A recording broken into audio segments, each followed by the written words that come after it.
The views and opinions expressed by the hosts and guests do not state or reflect those of the movement.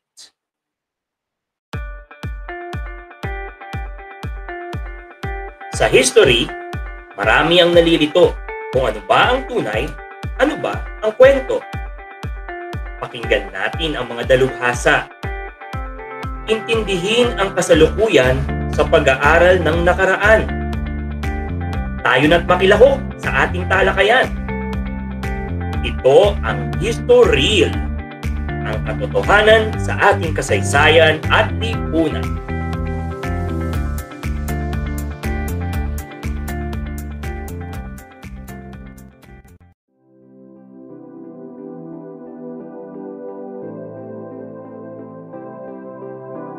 Good evening to our listeners! Welcome na naman sa isang episode ng Historyl, ang katotohanan sa ating kasaysayan at lipunan.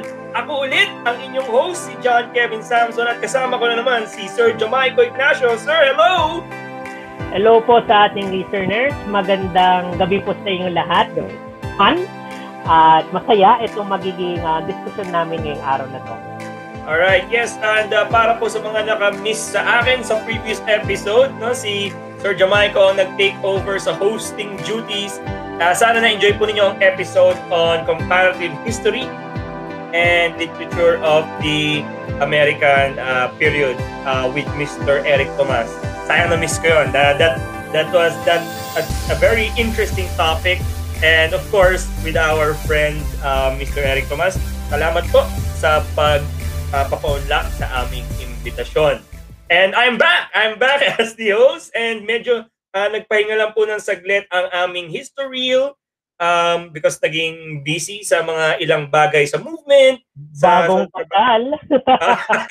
Ako po'y kinasal. So yun, yep. And ngayon po ay National Flag Day. Okay, so para po sa ating watawat, and I'm sure our youth officers and our youth members have plenty of plans in their calendar. So abangan po ninyo ang mga activities ng ating High School Philippine History Movement that is connected to the National Flag Day. And speaking of High School Philippine History Movement, good news!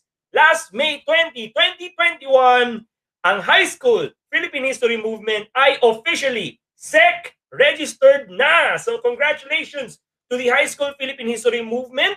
Officially, you are now registered, or we are now registered in the Security and Exchange Commission. Just to clarify, the movement was founded in 2018, August of 2018, pero finally, as of May 20, 2021, so that was last week as of this recording, tayo ay officially government government recognized, registered sa Securities Exchange Commission. So, what does that mean? Well, for one, meron na tayong mga board members. So, congratulations po sa ating mga officers na automatic, they became board members for this, at least initially, they have been registered as board members. So, Sir Jamaico is one of them. I am one of them. So congratulations sa atin. Congratulations sa High School Philippine History Movement. It is a milestone para sa ating movement. And from here, I'm sure great things will come and great things will be expected from us. Tama po ba, Sir Jamaico? Yes, very great things, especially in the congressional side. After all, we have a future plan for our movement legislative-wise. Ano man yon, antabayanan. Antabayanan natin ang mga ganong bagay. Very interesting, no? Kasi, syempre nga naman, especially when it comes to curriculum, no? Sa ating pag-uusapan natin ang curriculum ng Araling Panlipunan sa ating mga paaralan, lalong-lalo na sa high school, hindi ito basta-basta na ilalapat lang sa Department of Education. Ito ay kailangan ng congressional backing dahil tatandaan po natin lahat ng gagawin ng Department of Education from the curriculum that it imposes to our government-funded or public schools, ay ito po ay pinag-uusapan ng ating mga kagalang-galang na mambabatas. From the from the salary grade of our teachers to the curriculum and the lessons that they implement.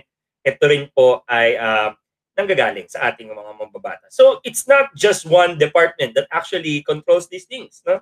Ito ay collective effort from private sectors and from government institutions. Kaya maganda po na nagtutulungan tayo. And being SEC registered, mas mapapadali na po sa high school Philippine History Movement na makipagtulungan at makipag-ugnayan sa ating kinauukulan. So tama po yun. Congratulations. Maraming salamat po sa lahat ng sumusuporta sa aming organization. Maiba tayo. Tandaan po natin, ang ating podcast ay meron na pong 2 format. So meron kaming bisita na kakausapin namin at makikipagdiskusyon sa mga paksa na kanilang pinili o aming pinili para aming pag-usapan. At ang isa naming format ay yung kaming dalawa ni Sir Jamaico ang magtatalastasan kung ano ba ang mga kuro-kuro at syempre ang mga educational opinion tungkol sa mga historical facts and tungkol sa mga humanities facts. In fact, sinimulan namin ang ganitong format sa episode 10 kung saan pinag-usapan namin ang historical disinformation at historical distortion. Ngayon naman pag-uusapan natin ang isang paksa na malapit sa aking puso. Dahil simula ako'y bata pa lamang, hanggang sa magkamuwang, hanggang sa lumaki, hanggang sa magkaasawa, dito na ako lumaki at dito na ako nagkaroon ng sariling isip. Tara, pag-usapan natin. Isa sa mga malalaking lungsod sa Pilipinas ang Quezon City, sentro ng ekonomiya, kultura at pamahalaan. Subalit ano nga ba ang kasaysayan sa likod ng lungsod na ito? Saan ito nagsimula at paano ito naitaguyod? At kung papipiliin, ito ba dapat ang ating Kapitolyo? Pag-usapan natin ngayong gabi ang kasaysayan ng lungsod Quezon. Kasama natin ngayong gabi ay walang iba kundi si Mr. Jamaico Ignacio upang takalakayin sa atin ang kasaysayan ng Quezon City. Kung hindi niyo po natatanong, si Mr. Jamaico Ignacio ay isang historical researcher na gumawa ng thesis tungkol sa history ng Quezon City. Fun fact, isa ito sa mga dahilan kung bakit kami naging close, naging lalong magkakilala dahil ako'y bilang isang loyal na citizen ng Quezon City ay natuwa ako dun sa kanyang research tungkol sa paksa na ito. Sir Jamaico, so yun nga, alam natin na Quezon City, isang malaking lungsod mula, if I'm not mistaken, Cubao hanggang Fairview, no? Talagang, lalo na nung mga panahong bumabiyahe pa tayo, sobrang haba nung kalsada na bumiyahe ka, nasa Quezon City ka, nasa biyahe ka pa rin, Quezon City ka pa rin, no? So talagang sobrang and let's face it, may 2 mahabang kalsada sa Quezon City. Ang EDSA na hindi lamang Quezon City ang binabaybay at ang Commonwealth Avenue. Talaga namang napakahabang kalsada kaya napakalaking lungsod. In fact, meron tayong, if I'm not mistaken, 6 na distrito. 6 na distrito at marami rin tayong mga barangay na kinasasakupan ng iba't ibang mga distrito. Pero may siguro ang magandang pag-usapan natin ngayon ay saan ba nagsimula? Una sa lahat. May Quezon City na ba nung panahon? Definitely wala pa before nung Kastila kasi kailan lang naman nagkaroon ng naging pangulo si Quezon, or is it already a city prior to Quezon being president and he just renamed it? Ano bang saan ba nagsimula Quezon City? Well, intindihin muna natin, Kevin, na ang Quezon City ay isang lungsod na isinilang nung panahon ng Amerikano, specifically nung panahong Commonwealth. Hindi siya tulad ng ibang mga makakasaysayang lungsod dito sa Metro Manila, tulad ng Maynila, or tulad ng Makati, o sabihin na natin ang Pasig. Yan, may pinag-uugatan niyang kasaysayan panahon pa ng Espanyol. Pero ang Quezon City, yan ay bunga sa pangarap sa mga pangarap ni Quezon na magtatag ng isang lungsod na matiwasay, na maayos, planado, at befitting sa ibubunga o iluluwal na independent city from the Americans. We have to realize and there was a promise to release the Philippines from the Americans after a 10-year period. Within a 10-year period, there's supposedly this preparation for independence, and a government, the Commonwealth government, was tasked to do so, to prepare for independence. So gagawa sila ng mga political institutions, infrastructure, or a new city, a new capital perhaps, gearing towards that. And Manuel L. Quezon, who was during that time was not satisfied with Manila. He found the city of Manila as, shall we say, dingy. In fact, there are records from the Philippine Free Press. There are recorded conversations between him and Don Chino Roses, wherein he was not satisfied with how Manila looked so congested. It looked so dirty. From his perspective, well, tinitingnan na kasi ni Quezon noon certain parts of Manila. Hindi niya ma-appreciate yung Burnham plan na ongoing sa other side ng Manila. But the point being is he saw Manila as too small. They dealt with so many social injustices. Kaya naisip niya, transfer the population on some of the congested areas in the city of Manila during that time, lalo na dun sa bandang Tondo area, and transfer them here in this possibly new city wherein we can provide them a planned area that's more sanitary, that's more planned, more spacious, more green, more well-planned, wherein we can provide them better homes and at the same time provide a better city compared to Manila that is befitting to the upcoming independent Philippine Republic. The location of that area would consist various municipalities all over of what would now be called as Quezon City. Parts of Caloocan, Novaliches, San Francisco del Monte, papitsi-pitsi ng mga munisipyo o bahagi ng Caloocan, bumuo sila ng isang panibagong lungsod. Bahagi doon, isang malawak na kalupaan na pagmamay-ari ng mga tuwason. It's a very large, quote-unquote, hacienda na pagmamay-ari ng pamilya Tuwason. At ang pangalan ng haciendang yon, the Diliman Estate.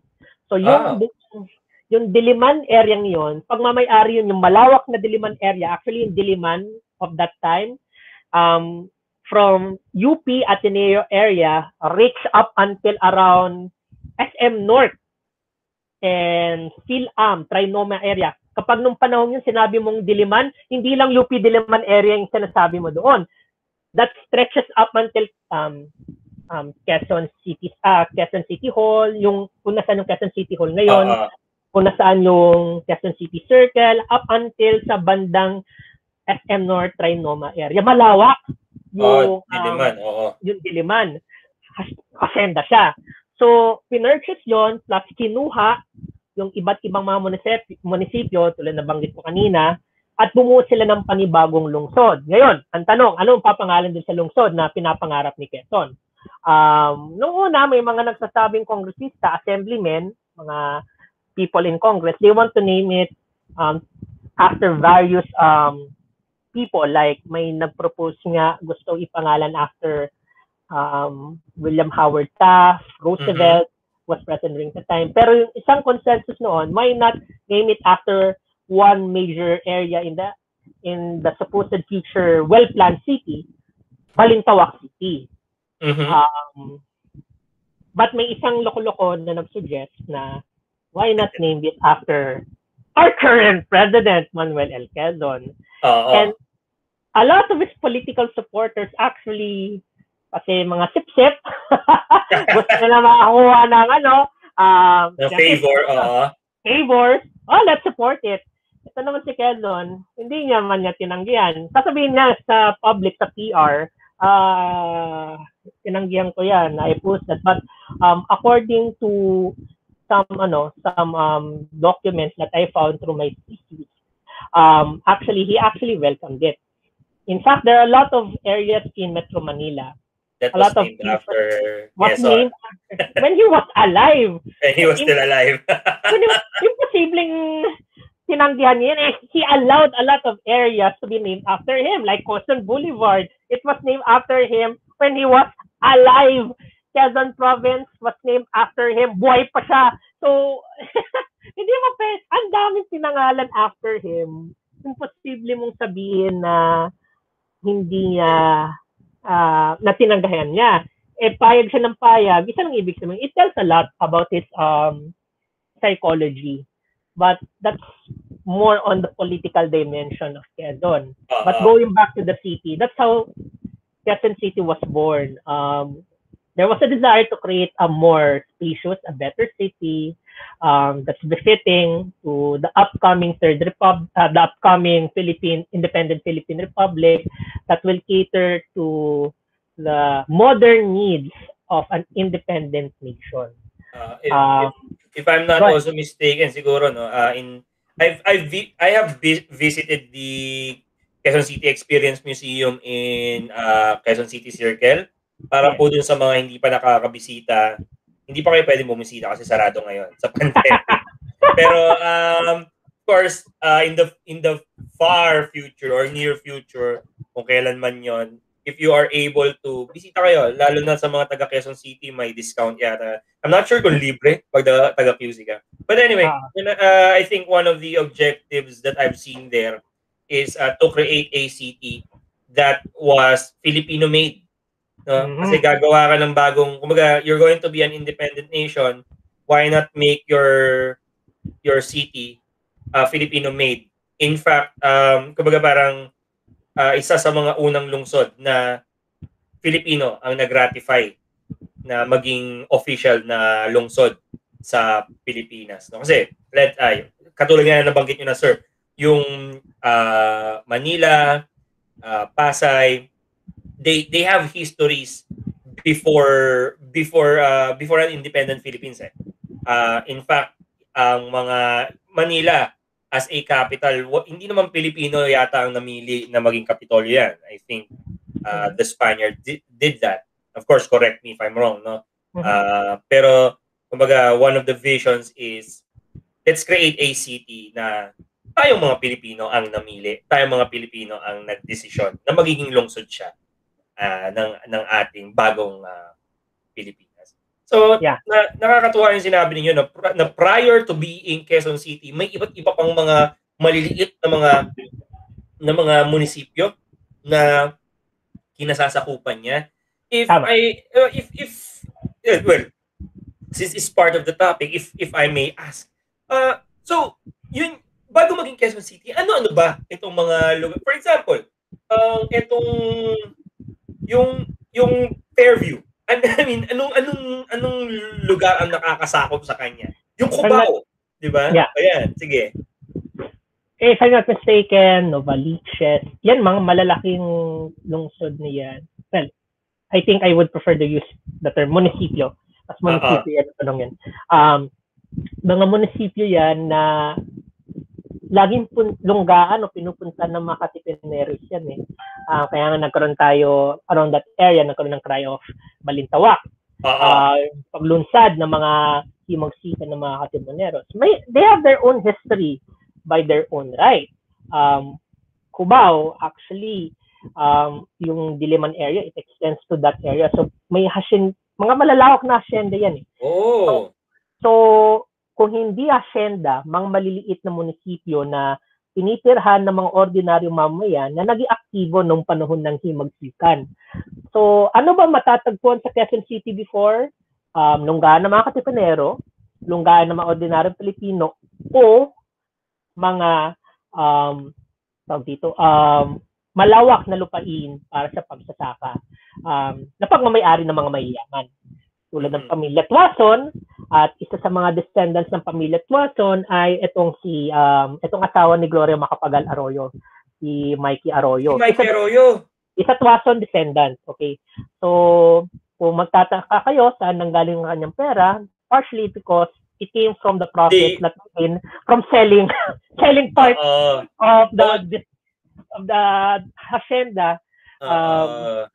That's why they got a lot of money from there. Kaya may pera. Kumbaga, they come from old wealth, ika nga. No? Noon pa man mayaman na sila. Parang ganon. Yes. Kaya kung titingnan mo yung lugar, yung kasaysayan ng Quezon City before it became Quezon City, there's no unifying factor. Nagkaroon lang yan ng quote-unquote geographical unity because of this desire by Quezon to create a large city and soon to be capital city by 1948. Hindi kasi abutan ni Quezon yun kasi magkakaroon ng digmaan, etc. It will only become a capital by 1948 when Elpidio Quirino would declare Quezon City as the capital of the Philippines. So that's right. Kasi prior to the end of the war, Manuel Quezon already died in the United States. Yes, because of tuberculosis. Hindi na siya nakabalik sa Pilipinas dahil tumakas sila. Ayun nila mabitay ng mga Hapon. So there you go. So Elpidio Quirino, and not even Manuel Rojas. No, Manuel Rojas was the first president after the independence, if I'm not mistaken. Not even Manuel Rojas. So Elpidio Quirino, was he the second president after Rojas? Yes, hinartatak si Rojas. Okay. Kaya medyo short-lived lang yung panunungkulan ni Rojas. Take over kagad siya, no, si Elpidio Quirino. Siya na nag-asikaso ng pagiging kabisera ng Quezon City. Pero ang issue kasi doon, marami silang mga plano na marami rin nasagasaan. Say for example, when they planned UP Diliman, which was successful naman, it had its contributions in Philippine history, pero may mga naninirahan doon sa UP Diliman before. And they were forced to transfer themselves to a certain area called Cruz ng Ligas. Ewan ko kung alam mo yung Cruz ng Ligas. Parang barangay nga yun doon Barangay siya.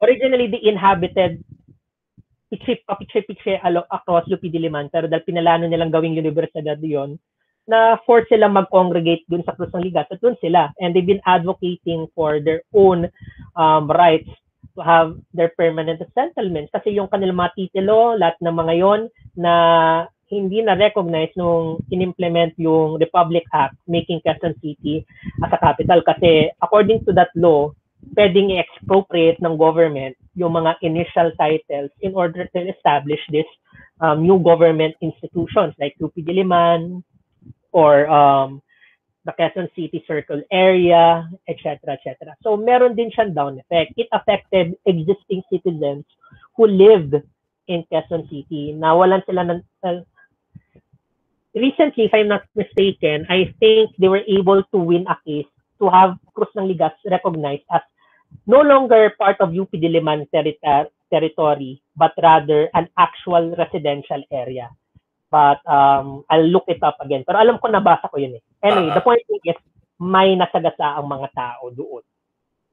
Yeah. And yun nga, kumbaga, one of the concerns in our city is there are, this is not a secret, there are plenty of informal settlers. And kumbaga hindi rin sila mapaalis din dahil walang, kumbaga, hindi mo naman pwedeng i-relocate ng walang lilipatan. Kaya nga siya relocate. Hindi naman banishment di ba? Hindi naman sila pinapatapon sa ibang lugar. And so that has been one of the effects of establishing the city as is. So mabalik tayo doon kay Elpidio Quirino. In 1948, he established Quezon City as capital of the Philippines. What are the reasons? Bakit pinili nilang Kapitolyo yung Pilipinas. And ngayon, Manila na siya eh. So, how long? Gaano katagal na-recognize ang Quezon City as capital of the Philippines? The plan to have Quezon City to become a capital, panahon ni Quezon yun. Kasi may pride factor yun eh. But I think the prevailing zeitgeist or spirit during that time is we're a newly independent nation. We want to become a modern nation up par with America, with the other European countries. We want a large and modern city that will compete with the likes of Washington, D.C., with the likes of London, etc. And Manila, although parts of it was planned by the Intramuros and the Burnham Plan, kaya may Luneta tayo. A lot of the politicians saw the area too small.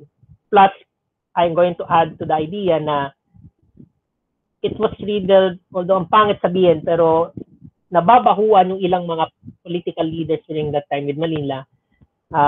They see it as riddled with so many informal settlers. So they want a larger city that will accommodate a bigger population, that will provide social justice, so to speak, to people, and that would have the amenities of a modern city with large roadways, with large government building areas, befitting for a modern Philippine Republic. So yun yung prevailing paradigm during that time. Nag-carry over naman sa subsequent administration. And Quirino wanted it. That's why he signed that law back in July 17, 1948, declaring Quezon City as capital of the Philippines for a time. There was just this one big problem. I just came from war. We came from war. World War II. It was simply Manila needed reconstruction money.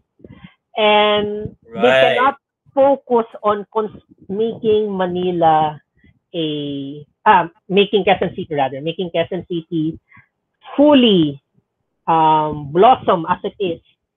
Because a lot of the finances, kahit sabihin natin may financial aid from America, a lot of the money was diverted to the reconstruction of a lot of infrastructure in Manila and other parts of the Philippines. Kaya mabagal yung construction ng Quezon City. In fact, yung isa sa mga designers niyan, si Harry T. Frost, ang dami niyang pinalano for Quezon City.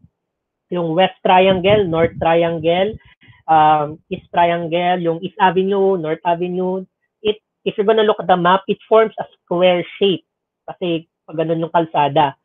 Supposedly, I live in Philem Homes, and Philem Homes is within West Triangle. The original plan was to make it a gardenscape.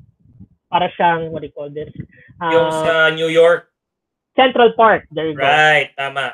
To include Central Park yun, tapos within Quezon City Circle, doon, and that area, originally, yun yung magiging government center. Tapos kung nasaan yung Veterans Memorial Medical Center ngayon, na partially sinisira nila for the subway, that's supposed to be where the presidential palace is supposed to be placed right now. Kaya siya ganyong kalaki at may golf course. May golf courses siya. Yeah. Kasi doon dapat itatayo yung presidential palace. Tapos yung kung nasaan yung SM North ngayon, doon dapat ilalagay yung parang international expo. Para siyang theme park / international tourism hub na pinalano nila Harry T. Frost and Juan Arellano. But because of the lack of funds, nakatenga lang yung lupain. So, ano nangyari? So, in order to get more money, what do you do with those lands? You sell it. Binenta. Kaya yung Philem Homes where I live, isa sa mga unang quote-unquote biktima, imbes na naging Central Park, naging residential area. Binenta nila. Kaya dito ako nakatira ngayon. Kaya alam na area. Alam na mga tao yun kasi Wala, kunin talaga sa pera yung mga tao, ay, yung gobyerno noon because of reconstruction. Priority is reconstruction, not making or building a new city. Yung bago yan, yung SM North area, bago yan nakbili ng Henry C. family, pinaupa yan sa mga Amerikano. Ano yan? Jusmag area, military area ng mga Amerikano. Maraming pinapasabog dati dyan yan. Kaya, military installation yan dati. So, that's why, yung mga matatanda dito sa Silamongs, lagi nila nagkwento, during the 1950s, naririnig nila, nagpapasabog ng bomba, nagiging military range. Oo, sa SM North. Oo. Ano nangyari dun sa Presidential Palace? Binigay sa AFP para maging para mapakinabangan kasi hindi nagagamit na lupa. Ginawa siyang medical center. So ano nangyari dun sa lupain sa ibang bahagi ng triangles? Binenta ang lupain or tinirhan ng mga informal settlers kasi maraming nasiraan o nawalan ng tirahan ng digmaan. Ayan, nagsisulputan sila. So, because of the lack of funds, it boils down with the lack of money, hindi na-flex ng gobyerno yung kakayahan na i-implement yung Quezon City Plan at its fullest. In fairness naman, na-implement siya partially. Commonwealth Avenue is a testament to the plan. The reason why it's large, malawak siya, is because it's supposed to be the Constitution Avenue. In America, yun yung avenue na leads up to the White House. So, malawak na kalsada yan dapat that will lead towards the Quezon City Circle area. But later plans transferred the capital, yung kabisera, yung building, yung infrastructure, yung government buildings from the Quezon City area, Quezon City Memorial area, tinransfer nila sa Batasan area. Right. So, anong ginawa nila dun sa circle na yon, sa Quezon Memorial? Doon nila nilagak yung memorial kasi namatay si Quezon. So, they had a little bit of change of plans. Gumawa sila ng Commonwealth Avenue. Malawak dapat yan kasi it's supposed to be imposing, powerful, lined with trees and government buildings na ngayon lined with informal settlers and commercial area and residential area. So, papiksi-piksi na hindi mo maintindihan. Supposedly, it would lead at the center, ano yun sa center? Yung Batasan area. Covered by a Senate building, by House of Representatives, in fairness. Which is there, to be fair, andon yung Congress. Yung Congress. Tapos, if I recall correctly, dun sa plan ni Harry T. Frost, sa bandang Payatas area, hindi yan pinalano bilang isang tambakan ng basura. Pinalano yan bilang paliparan. Airport dapat yan. So, ano ang plano? Yung plano for the area is, in fairness, residential area na partially na implemented, pero hindi commercial area. Government buildings, dapat yan. Government and residential. So, dapat tahimik, relatively quiet yung area yan. Ano nangyari? Nung nahihirapan na yung gobyerno, na-implement, kulang sa pera, so, dalawa lang nangyari. It's either you sell the land to the informal settlers without the title, or two, iwan mo yan, titirahan ng mga tao, naging informal settler area. So, the point being is, because of the lack of funds, hindi rin natuloy yung mga plano. Ano nangyari sa Payatas? Hindi na-implement yung airport plan? Naging, kumbaga, naging parang, doon nagpupunta yung mga truck mga waste pile. Nakikita ko yan pag dumadaan ako papuntang Montalban Actually, yung Marikina, parts of Marikina area, although it's not technically part of the Quezon City Harry T. Frost plan, that's supposed to be reserved, water reserved, that would be a catch basin to the waters of the floods of Quezon City. Dapat walang tao dyan kasi bahain yung area. But look, tinirahan ng mga tao, tapos nung naondoy, nababaha. So, Marikina is not, kumbaga parang as part of Quezon City originally, it's not supposed to be inhabited at all.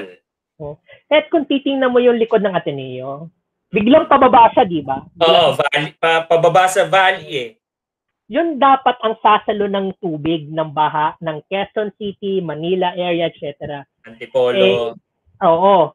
Imbes na ginawa mo siyang saluhan ng tubig, binigyan mo ng tirahan ng mga tao. Kasi nagdurusa, tao rin. Hindi maayos yung pag-implement, may plano. Hindi naging maayos ang pag-implement ng plano. Kaya nangyari, ayun, in the end, dihado yung tao. Dihado yung Pilipino. Hindi maayos ang pag-implement. Hindi seryoso ang pag-implement ng mga magaganda sanang mga planong ito. In fact, kung nasaan yung Quezon City Hall area ngayon, that was supposed to be where the Supreme Court, yan dapat ilalaga ng Supreme Court.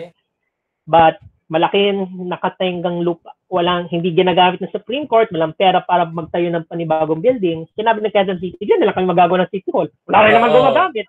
So, anyway, andyan na yung building and yung compound, why not? Diba? Yung wala rin naman gumagamit ng lupa, hindi kami naman gagamit. So yun, the point being is, ang ganda ng plano. Hindi lang sineryoso yung implementation. Dahil dalawa ang problema. Ulitin ko, kulang sa pera, in fairness because of the war. That's predominantly because of the war. And number two, there's a lack of political willpower to do so. Si Michael Foucault nga, isang philosopher. Yes. He had this theory in space and power. What does that mean?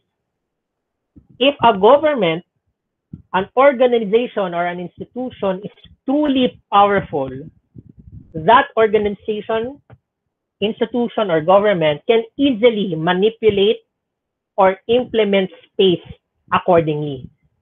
What does that mean?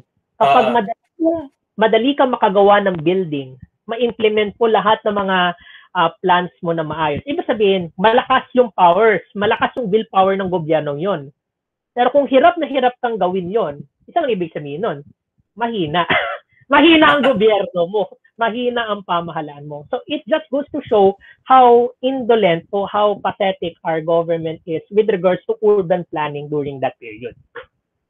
Oo, kasi nga naman, and even now, no, kahit sa mga panahon natin, sometimes perhaps what some people, and even I do not understand, is that sometimes there are people appointed to government positions with high powers of command, no, and responsibility, but apparently they're not qualified to do so. Kasi there's for example, there is kung ikaw ay ito siguro ako, opinion ko lang naman to and sige, doon na tayo sa institution na medyo natama naman yung taong at least trabaho yung trabaho niya, yun yung appropriate na paglalagyan doon. For example, sa Department of Health, doktor naman si Secretary Duque. So doktor naman siya, kaya appropriate na siya ang Secretary of Health, no? And yun nga kumbaga dapat sa mga ganitong mga maganda na kung ano yung iyong departamento, hangga't maaari sana yun yung expertise mo. No? Kasi magtatrabaho ka diyan and tatrabahuhin mo kung ano yung inyong expertise, no? Kaya maganda dapat na if I remember it right, a few years ago, ang inassign nila na maging director ng Maynilad or ng waterways ay hindi naman kumbaga wala naman siyang kakayahan, no? Wala naman siyang knowledge about kung paano ayusin ang isang water treatment plant. Meron lang siyang knowledge kung ano yung mga batas na pwede at hindi pwede. Pwede naman mag-hire ng abogado para doon, di ba? If you're a government institution, I'm pretty sure you can hire a lawyer or kung gusto mo dalawa, kung adik ka sa abogado na gano'n, di ba? Pero that being the point, tama ka, no? Sir, na kung if they were really truly willing, no, to impose or to have the plans checked, gagawa nila ng paraan. Sana'y nagawan nila ng paraan. Totoo, marami namang mga bagay ang nagawan ng paraan. Tulad nga ng napag-usapan natin, yung Commonwealth Avenue, yung pwesto ng Congress, nasimulan na lahat, yung Veterans Hospital sa North Avenue. Nandoon na eh. Kita mo na yung... We have a Visayas Avenue, we have a Mindanao Avenue. Lahat lang planado. Oo, di ba? And the different government agencies are actually in elliptical road doon sa circle. Kasi nga, di ba, parang yung idea is, para isang ikot na lang, andun na silang lahat. Yes. Kumbaga, I think the plan for that for that circle, bakit andun yung iba't ibang mga government institutions, is efficiency. Para hindi magkakalayo. Tignan mo naman, magkakalayo-layo ng mga, for example, if I'm not mistaken, or if I may ask rather, nasaan ang DepEd pala na opisina nila? Yung opisina ng DepEd dito sa Quezon City? Yung main. Hindi, Pasig yun. Pasig sila. Diba? Tapos ang CHED nandito sa may UP Diliman. Paano magko-coordinate yun? Walang centrality, kumbaga. Diba? Paano magko-coordinate yun? Diyos ko, pupunta pa ng Pasig o pupunta pa ng... Diba? Kumbaga, the city was designed to be, hindi lang para maging maganda. It was designed for efficiency, supposedly, no? Na para yung government functioning, isang ikot na lang. I mean, ang Senado at ang Kongreso magkalayo. Actually, dapat magkasama yun doon sa Constitution Hill kung nasaan yung Batasan ngayon. Oo, di ba? Ano na ngayon? Wala sila magawa kasi pinaligiran sila ng informal settlers. Wala na silang matayuan na gusali doon. So, ano nangyari? Aywan ko kung narinig mo, pero may panibagong Senate building silang pinaplano. They actually bid it out. Alam mo saan nila itatayo? Sa Bonifacio Global City, sa Taguig, para mas malapit doon sa mga malls. Ang layo pa rin doon sa Quezon City. Paano magko-coordinate yung mga legislators natin? And nilayo nila sa Supreme Court. Diba? So, paano na yun magko-coordinate? Ano yun? Yung Malacanang, Senado, Congress, at Supreme Court magkakalayo. Mas efficient pa yung estilo ng government plaza ng mga Kastila nung araw, na ang simbahan at ang Gobernadorcillo ay nandoon sa isang plaza, 'di ba? And I think that's the idea of Quezon City, na it is a modern plaza where government agencies can just, kailangan mo makita yung Department of Agriculture, lakarin mo lang. That is correct. Kaya mga ganun, 'di ba? And so yeah, more than, I believe, siguro wala na lang, I'm not sure, wala na lang sigurong record nito, pero I believe na more than beauty, more than futurization, I think one of the goals is for an efficient and physically an efficient movement for government. Physically, syempre nasa tao pa rin naman yan Kahit katabi mo lang yung katrabaho, kung tatamarin ka, di ba? Yeah. Kahit pwede nang mag-Zoom, kung ayaw mong kausapin yung mga tao, ayaw mong kausapin yung mga tao. Diba? Pero yon, yes, and I believe na tama ka, na meron ngang it reflects na tayo'y hindi lang pala ngayon nangyayari itong mga government inefficiencies. Kahit noon pa man, kung may willpower, magagawa naman Tama ka doon sa opinion mo na yun. And siguro, na lang, kumbaga, so ginawa siya, inuunti-unti yung Quezon City na ibenta yung ibang triangles, na ibenta yung ibang triangles. Parang ganda pakinggan, binenta yung mga triangles. Yung isang triangle, ginawang Triangle North Mall, Trinoma. Yeah. Isang triangle yon. And then until such a time na hindi na siya naging capital, bakit siya nawala sa pagiging capital? As the years went by, from 1948, leading up to the Marcos administration, A lot of people still see, tanongin mo yung ordinaryong Pilipino nung panahon yon. Tanongin mo sa kanya. Saan ka pupunta kapag gusto mo magkaroon ng pangkabuhayan? Ang lagi, karamihan sasagot nila sa Maynila.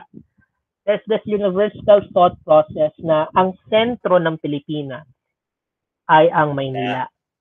And no law during that time could have taken that away from the Filipinos.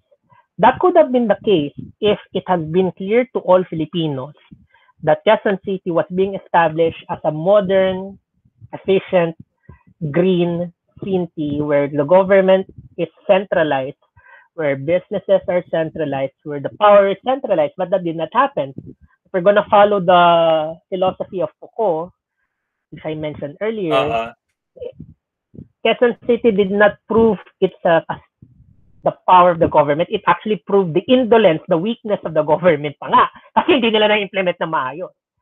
And with that being said, na yung mga Pilipino, ang pananaw nila, ang Maynila pa rin ang sentro, there was this universal acceptance later on na Maynila pa rin ang sentro ng Pilipinas. Let me just read something.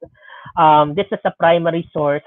The title of this article was Establishing Manila as Capital of the Philippines and as Permanent State of the National Government, National Decree number 940, May 29, 1976. Manila has always been, to the Filipino people, and in the eyes of the world, the premier city of the Philippines. Go to any country all over the world, nakasulat pa rin nila, sasabihin nilang capital of the Philippines, hindi Quezon City, Manila pa rin.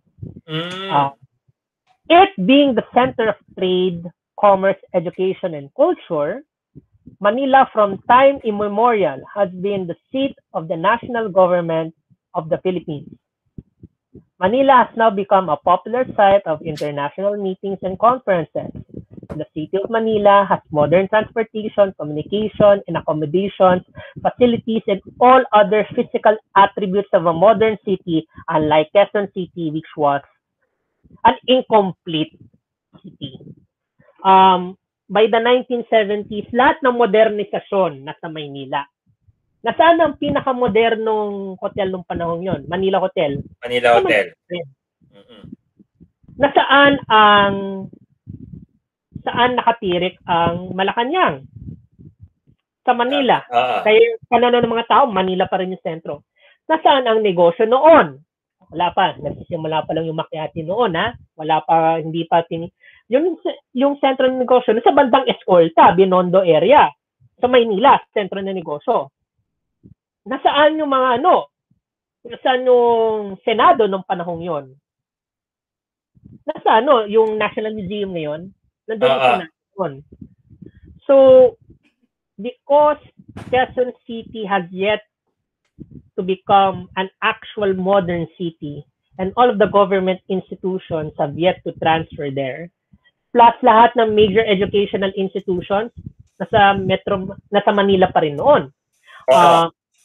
Nasaan ba although UP Diliman in Ateneo was in Quezon City by that time, the other major universities during that time, UST, FPU, it's in Manila. PNU, kaya nga kilala yung terminong university belt Lahat ng malalaking universities doon. Well, Ateneo UP is in Quezon City, but those are only two universities. Kaya, in fact, nung nag-transfer nga yung Ateneo sa Quezon City, there was a strong resistance. Father Masterson, who was the director or the president of Ateneo during that time, he encountered a strong resistance with regards to the transfer of Ateneo from Padre Faura to the Loyola campus. That's right, no? Kaya may joke yung mga mayayamang mata-pobre na mga estudyante, mga tatay na mga mata-pobre na estudyante noon. Naging Tarzan daw yung mga anak nila kasi kalagitnaan ng kagubatan nung panahon kagubatan yung Quezon City. So, naging Tarzan yung mga anak nila. Kaya kasi Diliman area I mean, noon kaya literal na madilim kasi siya noon dahil mapuno. Oo. Exactly. Kaya ilang na ilang yung mga tao sa Quezon City kasi ano siya, parang residential area, mas suburban siya rather than as a city. It's more of a suburbia during that time. It's more of a um, it's more of a parang residential area kumbaga during that time. When you say city, you don't think of Quezon City, you think of Manila during that time. And that universal thought process is very clear to then governor of Metro Manila, Imelda Marcos, and her husband, Ferdinand Marcos. Now, bagong lipunan. So, yung konsepto ng new society o bagong lipunan, baguhin ang Pilipinas mula sa mga oligarchs na sumisira daw sa Pilipinas. Si Marcos, Pangulong Ferdinand Marcos, magsisimula isang bagong lipunan, magkakaroon ng panibagong kinabukasan sa Pilipinas. At isang bahagi ng bagong lipunan project is to make a new capital for the Philippines. And that is to make or revert the concept of capital to the one actually recognized by the Filipinos, which is Manila. But, kung titingnan mo yung conception nila ng Manila is not purely the city of Manila, but rather the entire metropolitan Manila Metro area. Manila. Yun yung concept nila ng Manila. So, Quezon City was subsumed as a subunit of the concept of capital of Manila under the Marcos concept. Pero nung natanggal si Marcos, yung idea of Manila being the capital reverted back to the actual city of Manila. So, ganun siya nawala. Yung recognition ng kabisera, wala sa Quezon City. Yung konsepto ng sentro ng Pilipinas, wala sa Quezon City. Nasa Maynila. At yun yung tinatanggap ng mga tao. Kasi hindi nila makita na syudad to Nakikita nilang incomplete city, tirahan ng mga tao. Anong makukuha mo dyan? May maayos bang hotel dyan? May sentro ng negosyo? Hindi. It's only recently na nagkaroon ng mga sentro ng negosyo dito. The closest thing to a center of commerce during that time was the Araneta Center. In fairness naman, in Cubao. In fairness naman, nag-develop siya na maayos, but compared that to Escolta, it was still incomplete in the process. So, yun yung pananaw ng mga tao. Ang sentro pa rin ay nasa Maynila. And I believe the development of the Araneta Center, now Araneta City, is not only attributed to the Quezon City government, but perhaps rather to the owners of the land. No, most probably the Rojases have a hand in the development. No, Diyos ko po, parang ang biro nga. Nagpagupit nga ako sa farmers nung nakaraan. hindi nakaraan, parang a long time ago. And ang biruan nga ng mga barbero ko dong na ay kasama ay gumising lang raw si Marojas, may 9 million na siya gumising lang siya, may 9 million na siya para sa araw na yon Dahil totoo naman yung mga upa lang ng mga binabayaran ng mga malls doon Eh si Pacquiao lamang yung lease lang ng kanyang Kia Center, magkano na yun, di ba? Para po sa mga di nakakalam, yung Kia Theater pala, no? Kia Theater, siya po yung dating New Frontier na sinihan. You were saying, sir? Mag-basketball lang yung Ateneo versus Lasal Araneta Center. Laking kita na yun. Isang gabi lang yun. Isang gabi na, let's say, 30 minutes, 1 hour na laro, no? Yes. Buhay na yun. And lalo na nung before pandemic, halagang buhay na buhay ang Cubao. In fact, kahit hindi siya ang sentro ng North and South, no? Siya ang meeting place. Cubao ang meeting place. Kahit hindi siya ang sentro ng North and South. Talaga namang maunlad na ito ngayon. Pero noon, dahil nga sa iba't ibang mga factors, hindi pa siya masyadong recognized dahil, let's face it, tulad nga nung description kanina, incomplete na lungsod. Na parang, kumbaga, harap pa lang yung nagagawa, pero yung ibang mga parte ay hindi pa nasisimulan. If you won't mind me reading something, sige po. This was published in the Bulletin today back in, let me check, June 24, 1976. Tumama dun sa panahon kung saan ibabalik na nila yung kabisera sa Manila. So this was published in the Bulletin today by the editors. It reads, "Why return Manila as the capital of the Philippines? It corrects a historical error which for 28 years had made Quezon City capital of the Philippines." So people saw it as an error. Conceived by late President Manuel L. Quezon, the new city was patterned after Washington, D.C. and envisioned to be the seat of national government when it was formally inaugurated on October 22, 1939. Yun yung na-establish yung Quezon City. But the Quezonian dream was never realized as the Second World War got in the way and President Quezon died in exile during the war years. Even President Quirino's signing at Republic Act number 333, which made Quezon City capital city of the country in 1948, failed to gain nationwide acceptance. So that the blueprint of QC's becoming the center of government remained a blueprint up to the present. So kung titingnan mo yung pananaw ng mga tao during that time, they saw Quezon City as merely a blueprint, a dream, unfulfilled dream kasi namatay na maaga yung mismong gusto magpatupad nito. Oo. Tama. At yun nga ang kasaysayan ng lungsod Quezon, ano. Ito'y ginawang Kapitolyo, pero dahil sa mga iba't ibang factors, hindi kagad natapos ang pagbuo sa lungsod Quezon. At dahil doon, dumating ang panahon. Pagkatapos ng napakahabang panahon na mula sa pagiging Kapitolyo, ito muli ay napalitan. Dahil nga sa pananaw ng iilan na ito ay hindi ang lungsod na kumakatawan sa ating bansa. Pero let me just add. In fairness, sige. naging refuge siya ng mga nawalan ng tirahan during that time. Pati ng mga institutions. See, for example, there are a lot of projects, Project 1, 2, 3, 4, 5, 6, na yung District, Quirino District, they were given a home in Quezon City. Yun nga lang, pili lang yung mga taong yun. But still, a home for people who needed homes. Another example, there are a lot of religious organizations who had their infrastructure destroyed and they have to look for another place to live in.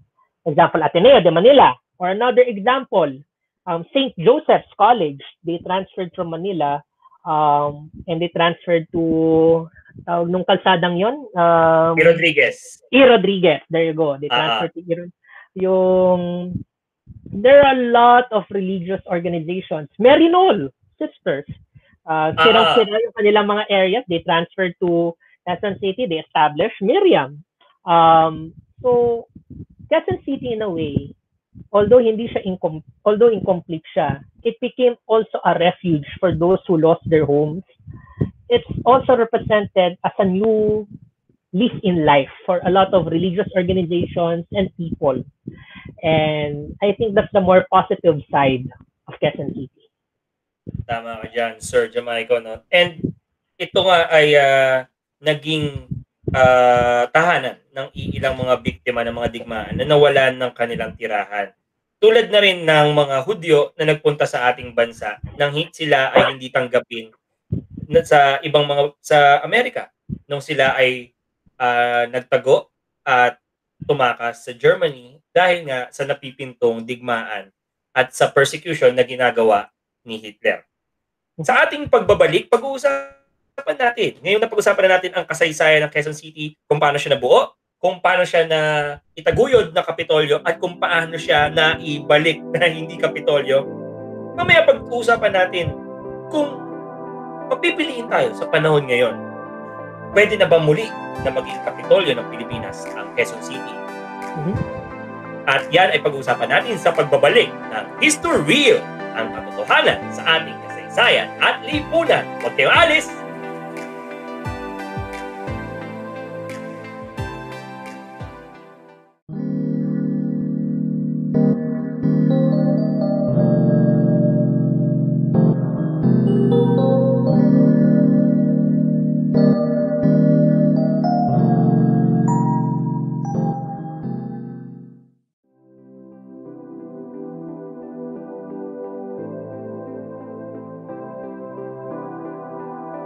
At muli naman po nagbabalik ang History Reel, ang katotohanan sa ating kasaysayan at lipunan. Ako po muli ang inyong host si John Kevin Samson at kasama ko muli si Sir Jamaico Ignacio para sa ating kwentuhan ngayong gabi. Kanina nga napag-usapan na natin ang kasaysayan ng Quezon City, kung paano ito nagsimula, kung paano ito naitalaga, at ang iba't ibang mga pangyayari bago ito maging tunay na lungsod at bago ito maging Kapitolyo at bago maibalik sa Manila at mawala ng lungsod Quezon ang pagiging Kapitolyo ng Pilipinas. At may iba't ibang mga pangyayari at iba't ibang mga kadahilanan kung bakit ito nangyari. Una, ang kakulangan sa resources, no? Dahil ang resources ay na-allocate sa pagpapatayong muli ng Manila after ng digmaan at ang iba't ibang mga siguro masasabi na rin natin na pag-hesitate ng mga public officials upang gawin ang mga bagay na dapat nilang ginawa para mapaunlad ang ating lungsod Quezon. At syempre na rin ito ay ang dahil na nga sa kaalaman ng maraming Pilipino na Manila ang sentro ng ating bansa. Kaya naibalik ang Kapitolyo, ang estado ng pagiging Kapitolyo sa lungsod ng Maynila. So, at napag-usapan din natin kanina na sa likod at sa kabila ng mga siguro masasabi nating hindi kagandahang pangyayari sa kasaysayan ng Quezon City, masabi pa rin natin na ang lungsod Quezon ay naging tahanan sa mga taong nawalan ng tirahan, sa mga institusyon na nawalan ng tirahan at ng hanap buhay noong panahon ng digmaan. Maraming mga religious institutions and organizations ang lumipat sa Quezon City dahil nang mawala ang kanilang mga tirahan, siguro dahil na rin sa epekto ng digmaan. At syempre, ang ilang mga mamamayan ay nailipat sa Quezon City para sa isang bagong buhay, isang maunlad, isang malinis, at isang payapa at maayos na pamumuhay. Yan na rin ang dahilan kung bakit ang Quezon City ay merong mga projects. Project 1, 2, 3, 4, 5, 6, 7, 8.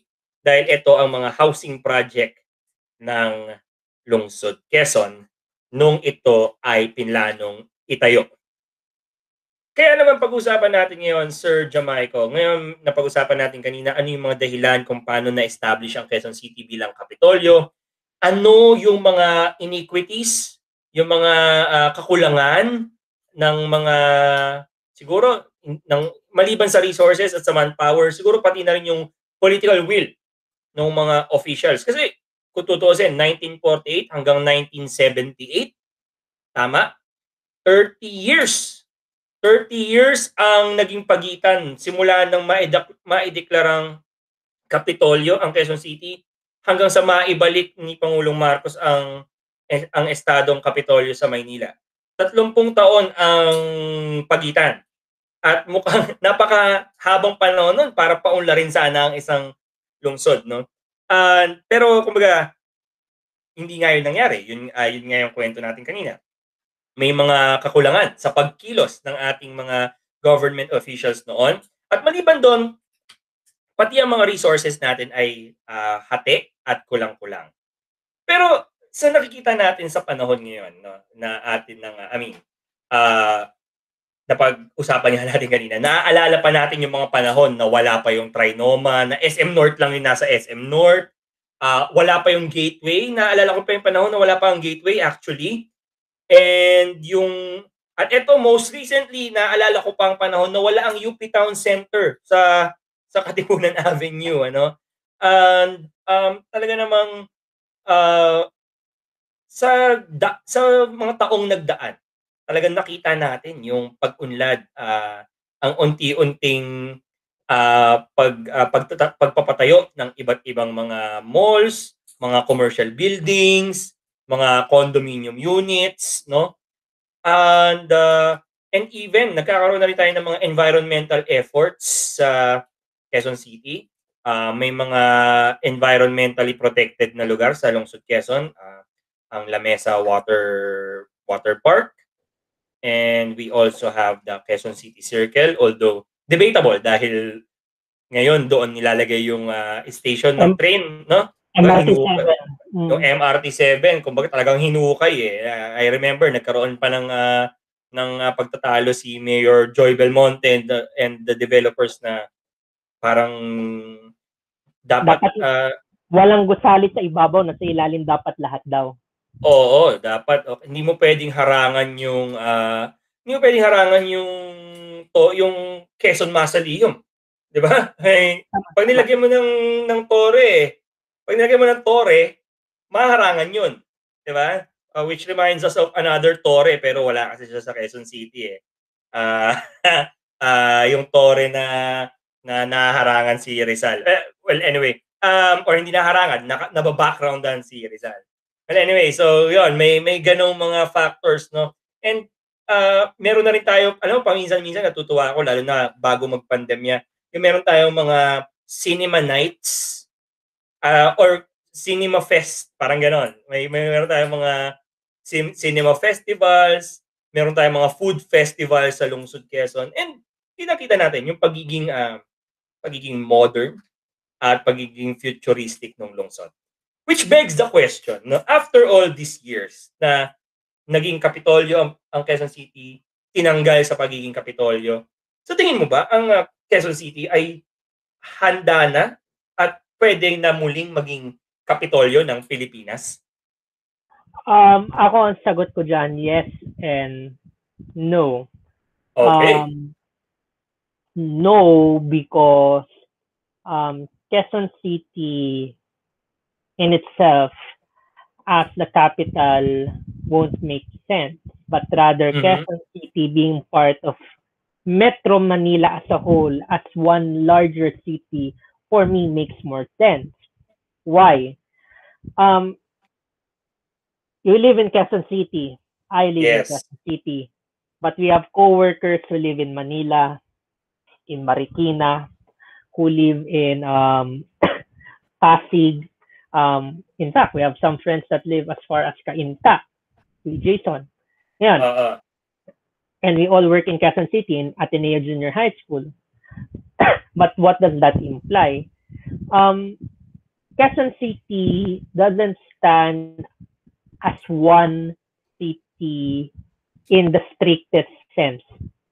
Quezon City is more of a component of a larger megapolis city, which is the greater Metro Manila area.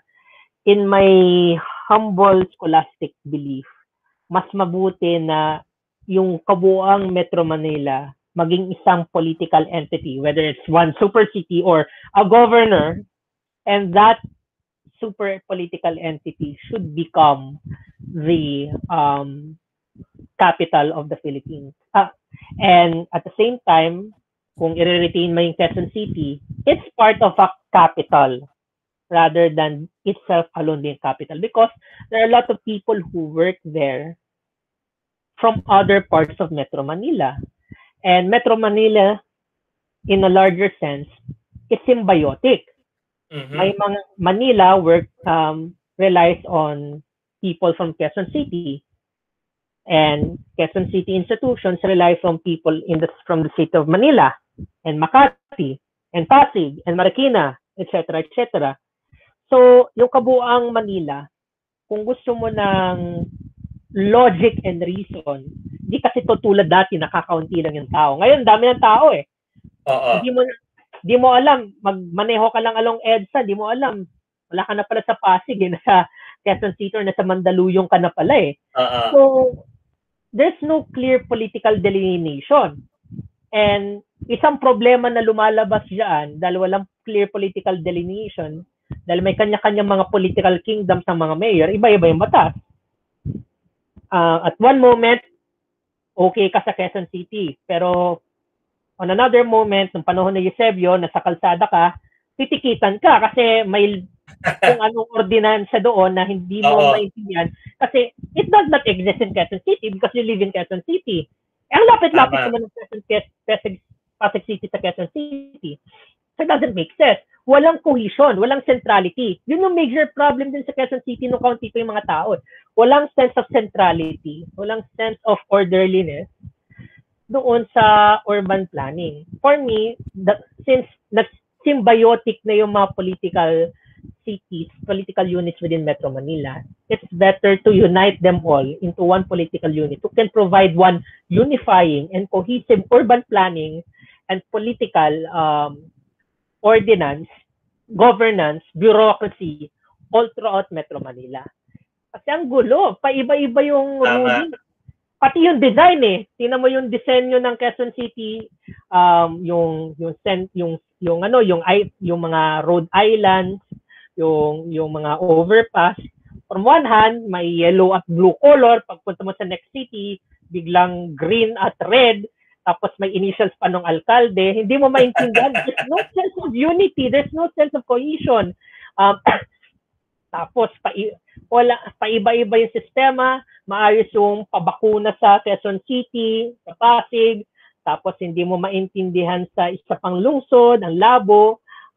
Punta ka sa Pasay, bakit ganito yung pabakuna? There's no sense of cohesion. Ang gulo. Kumbaga, kanya-kanyang kilos ang mga lungsod sa Metro Manila, where in fact since they practically live in the same area and they practically have the same timeline, 'di ba? Might as well work coherently and cohesively. Tama ka dyan, no, sir? Sige po, tuloy po, sir. Iba kasi konteksto ng Quezon City at Manila back in the 40s, 50s, 60s, 70s, latest 80s. Kasi kaunti yung mga tao noon. Pero ngayon, lumulobo population natin, ang hiling magparami ng mga tao ngayon. Wala tayong magagawa doon. RH Bill, kumusta ka naman? Anyway, dahil doon, nawala na yung social and cultural borders. Dahil before, from Manila, going to Quezon City, pagbabaybayin mo yung Quezon Avenue, pagdating mo sa Mabuhay Rotonda o sa Welcome Rotonda, paglakpas mo doon, ngayon, puro commercial areas nakadikit. Pero dati, bukrin yun. So, may buffer siya kung bakla. So, bakanting lupa. So, mararamdaman mo na paalis ka talaga ng Maynila and you're going to somewhere else. Ngayon, hindi mo maramdaman you're going to somewhere else. Kasi dikit-dikit na nga yung mga gusali, yung mga commercial areas. Hindi mo maramdaman if whether in San Juan or in Marikina. Tama. With that being said, to answer your question, it's better to make the entire Metro Manila area as one big capital that in order to give us some political and urban planning sense. And in answering your question again, in that aspect, Quezon City will be capital again as a subunit of a greater political unit for the betterment of our city. Kasi hindi, kanya-kanya tayo po siya. Talagang walang kaayusan dito. Yun naman to, yung pagde-declare pa lang ng kawalan ng pasok, paiba-iba, isang bagyo lang, tapos si Manila, de-declare walang pasok, tapos Quezon City may pasok. Si Marikina walang pasok, si Quezon City may pasok. So, kung ikaw ay estudyante na taga Marikina at binaha ka na, pero dahil nag-aaral ka sa Quezon City, kailangan mong pumasok. Tama, Good example nga yun, sa ultimong pagde-declare pa lang ng walang pasok, hindi na sila magkasundo-sundo. Yeah. So yun, declare Metro Manila as a capital city, make it as a political unit. Quezon City will become a subunit part of the greater capital. That's my answer. So yun. So napakalinaw, no? Magandang idea. As the entire, hindi lang Quezon City, no? The entire Metro Manila becomes a sort of a super capital of the Philippines. Dahil total, yung mga kalsada naman nitong tatlong nitong mga lungsod na to, hindi tatlo, maraming hindi lang po tatlo ang lungsod ng Metro Manila. Magkakadikit naman. And in fact, dahil sa urbanization, even the cities nearby, even the regions nearby, the regions of Bulacan, of Rizal, of Cavite, of Laguna, so NCR Plus, no? Ano na rin siya, no? Kumbaga, dahil sa urbanization and modernization, yung mga kalsada na rin niya ay connected na. Nakadikit na sa ating mga lungsod. And tama ngayon, siguro dapat meron tayong common laws na kasi parang lumalabas. Parang yung mga mayors natin, parang mga feudal lords eh. Di ba? Parang, hindi, parang patas ko to. Di ba? Parang, and nakakalito na nga sa ating mga citizens na hindi consistent ang ating mga pagpapatupad ng mga batas na pwede sa Quezon City, bawal sa Manila, medyo pwede sa Pasig, medyo pwede sa San Juan. And so anong gagawin mo? For example, sinuway mo yung batas sa Manila. Paglagpas mo ba ng Welcome Rotonda, hindi ka na pwedeng hulihin dahil pwede na siya sa Quezon City. Some things like that, di ba? Kaya maganda nga yun na siguro for the sake of cohesion, of law enforcement, of urban planning, dapat mag-coordinate ang mga iba't ibang alkalde ng Metro Manila. And kung possible, siguro maganda na meron silang isang unifying leader, sort of governor, sort of chancellor, chancellor talaga eh. Pero kumbaga na siya yung magre-representa ng mga alkalde ng Metro Manila, nakaharap siguro sa ating Pangulo, no? Or kung sino mang available, di ba? Kung sinong gising. Okay. Sinong gising.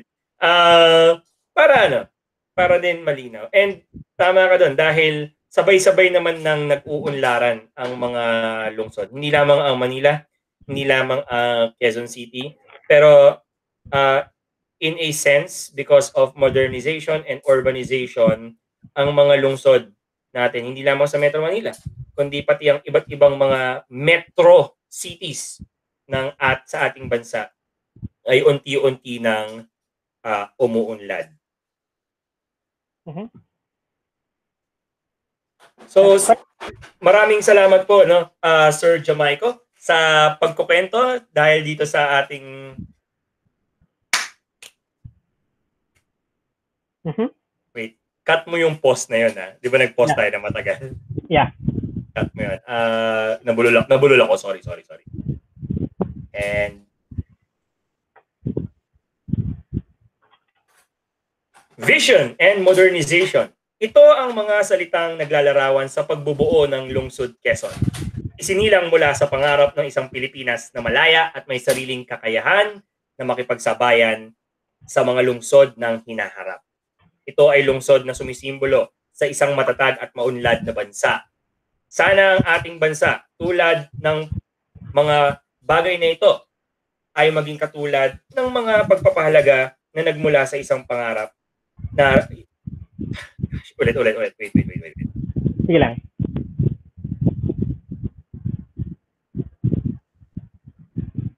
Let me wear my glasses. I think something's wrong with what I'm seeing.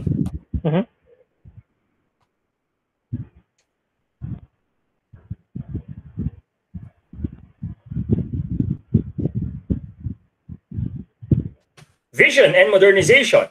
Ito ang mga salitang naglalarawan sa pagbubuo ng lungsod Quezon. Isinilang mula sa pangarap ng isang Pilipinas na malaya at may sariling kakayahang makipagsabayan sa mga lungsod ng hinaharap. Ito ay lungsod na sumisimbolo sa isang matatag at maunlad na bansa. Sana ang mga pagpapahalaga na ito na nagmula sa isang pangarap ay ating ring ipakita sa ating pang-araw-araw na buhay tulad ng Quezon City. Kaya nating magsimula ng maliit hanggang tayo ay umunlad sa hinaharap. Yeah. Maraming salamat po sa ating kasama, si Sir Jamaico, para sa isang napaka-exciting at napakalalim na usapan. At maraming salamat din po sa ating mga tagapakinig ngayong gabi. Sana po ay meron tayong natutuhan sa gabi na ito. Abangan po ninyo ang susunod na episode. Muli, ako po ang inyong lingkod, si John Kevin Samson, at ito ang History Real, ang katotohanan sa ating kasaysayan at lipunan. Paalam! Maraming salamat po. Salamat, bye-bye! Susod ka, son!